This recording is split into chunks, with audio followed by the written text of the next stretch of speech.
দ্রুত করে আলেছো আরেকটু আস্তে আর আসছে না খাড়া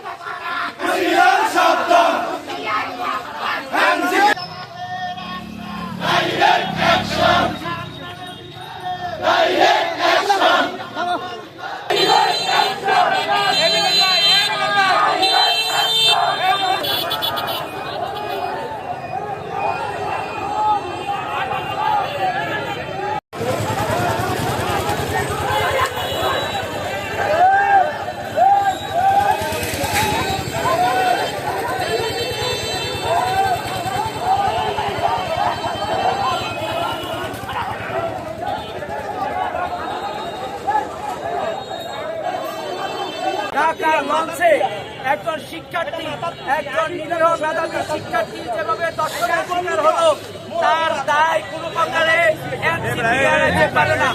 আমরা এই হাতিয়ার নিরীহ শিক্ষার্থী যেন নির্বিঘ্নে নিশ্চিতভাবে যাতায়াত করতে পারে, সকল জায়গায় যেন তাদের সার্বিক নিরাপত্তা নিশ্চিত করার যা স্বার্থে বাংলাদেশ জাতীয়তাবাদী যুবদল হাতিয়া উপজেলা শাখা সবসময় দৃঢ় প্রতিজ্ঞাবদ্ধ।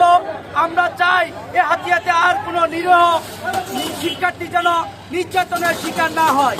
আজকের এই দর্শনের কারণ কোনো প্রকার এনসিপি তথা হান্নান মাসুদ এর দায় এড়াতে পারে না। আমরা এর দৃষ্টান্তমূলক শাস্তি দাবি করছি।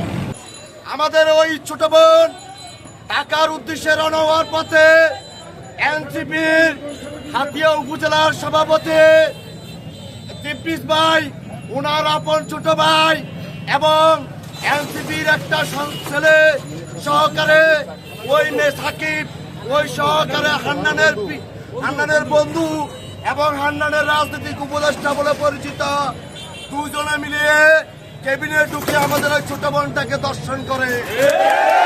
ফলশ্রুতিতে ভুক্তভোগী মেয়েটি ঢাকা কোতোয়ালি থানাতে যেয়ে অভিযোগ দাখিল করে